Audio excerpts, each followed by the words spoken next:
নমস্কার বন্ধুরা, সবাই কেমন আছেন? আমি পাপড়ি চলে আসলাম কুকিং হাউস থেকে একটা রেসিপি নিয়ে। আজকে এখানে নিয়েছি সামুদ্রিক পুঁটি মাছ।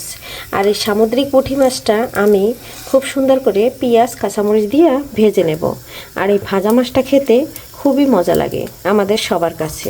তাই কিন্তু এখানে মাছটা কেটে ধুয়ে খুব সুন্দর করে পরিষ্কার করে নিয়েছি। আর এটা হলো মাছের ডিম। এখন আমি হলুদ লবণ মেখে খুব সুন্দর করে একদম ভেজে নেব। তবে সঙ্গে থাকুন, দেখতে থাকুন। প্রথমত দিয়ে দিচ্ছি লবণটা মাছে দিয়ে দিলাম। তারপরে দিয়ে দিচ্ছি হলুদ পরিমাণ অনুযায়ী। তারপরে দিয়ে দিচ্ছি মরিচের গুঁড়া, ঝাল মরিচের গুঁড়া। এখন আমি মাছটা প্রথম একটু মেখে নেব। তারপরে এখানে আমি সামান্য একটু তেল দিয়ে আবারও মেখে নেব। প্রথমে আমি হলুদ লবণ মরিচটা একটু মেখে মিশিয়ে নিচ্ছি। এই যে দেখুন বন্ধু, এখানে নিয়ে নিচ্ছি একটু তেল। আর এটা কিন্তু আমি সয়াবিন তেল নিয়ে নিয়েছি, যে কোনো তেল দেওয়া যাবে, সরিষার তেলও দেওয়া যাবে। মাছটা খুব সুন্দর করে তেল দিয়ে আবার একটু মেখে নিচ্ছি। তাহলে কিন্তু এই মাছটা দেখতেও সুন্দর লাগবে, মশলাটাও খুব সুন্দর করে ঢুকবে। আর সামুদ্রিক মাছ ভাজা দিলে অনেকটা ফোটে, সেটাও ফুটবে না। এদিকে ফ্রাই প্যানে তেল দিয়ে দিয়েছি, তেলটা বেশ গরম হয়ে গেছে। মাছগুলো এখন এক এক করে সব দিয়ে দেবো। দিয়ে আমি উল্টে পাল্টে খুব সুন্দর করে একদম কড়া করে ভেজে নেব। এখানে 4টা মাছ দিয়ে দিয়েছি, এরপরে আবারও 4টা দিয়ে ভেজে নেব। টোটাল 8টা মাছ। মাছটা মাখার যে হাতে হলুদ মরিচ ছিল, সেটা দিয়ে একটু পেঁয়াজটা মেখে নিচ্ছি, তাহলে খুব সুন্দর নরম হয়ে যাবে। দেখুন পেঁয়াজটা কিন্তু খুব সুন্দর করে একদম মেখে নিয়েছি। একটু সময় থাকবে, মাছ ভাজতে ভাজতে পেঁয়াজটা একদম নরম হয়ে যাবে। আর এদিকে কিন্তু মাছটা একবার আমি অফ ক্যামেরায় উঠে দিয়েছি, ক্যামেরাটা অন করতে মনে ছিল না। আর আমি কিন্তু রান্নার সময় ভয়েসটা দিয়ে দিই, এতে কিন্তু অনেক নয়েজ আছে। সবাই একটু ক্ষমা সুন্দর দৃষ্টিতে আমার ভিডিওটি দেখবেন। কে কোথা থেকে আমার ভিডিওটা দেখেন অবশ্যই কমেন্ট করে জানাতে ভুলবেন না। আর আমার ভিডিওগুলো আপনাদের কাছে কেমন লাগে অবশ্যই বলবেন। যদি ভালো লেগে যায় একটা লাইক, শেয়ার, সাবস্ক্রাইব করে আমার সঙ্গে থেকে যাবেন। আর আপনারা যদি আমাকে একটু করে ভালোবাসা দেন, তাহলে এখান থেকে আগানো যাবে। আর নয় কোনোভাবে আগানো সম্ভব না। তাই আপনাদের ভালোবাসা প্রচুর দরকার। আর আপনারা ভালোবাসা দিবেন, তারপরে আমি একটু করে এগিয়ে যাব। তাই বন্ধুরা, কেউ আমাকে ভুলে যেন না, সবাই আমাকে একটু ভালোবাসুন। মাছটা কিন্তু এপাশ ওপাশ খুব সুন্দর করে ভাজা হয়ে গেছে। এখন তুলে নেব। তুলে নিয়ে আর যে 4টা মাছ আছে সেটা দিয়ে দিচ্ছি। মাছ 4টা এই যে তুলে নিয়েছি, আর এখন এই 4টা দিয়ে দিচ্ছি। 4টা মাছই দিয়ে দিয়েছি। এটা উল্টে পাল্টে খুব সুন্দর করে ভেজে নেব। বন্ধুরা, মাছটার একটা পাশ কিন্তু ভাজা হয়ে গেছে। আর এই সামুদ্রিক মাছে কিন্তু আছে প্রচুর আয়রন এবং ক্যালসিয়াম এবং ভিটামিনে ভরপুর। তবে আয়রন প্রচুর আছে, আর ক্যালসিয়াম আছে প্রচুর, পটাশিয়াম আছে। যেহেতু লবণাক্ত জলের মাছ, আর এতে কিন্তু পুষ্টিগুণে একদম ভরপুর। আর আমাদের বাচ্চাদের বলুন, বড়দের বলুন, সবাই কিন্তু সামুদ্রিক মাছ খাওয়া খুবই প্রয়োজন। কারণ আমাদের শরীরে আয়রনের ঘাটতি আছে, আমাদের শরীরে ক্যালসিয়ামের ঘাটতি আছে, ঘরে ঘরে ডায়াবেটিসের রোগী আছে এবং প্রেশারের রোগী আছে।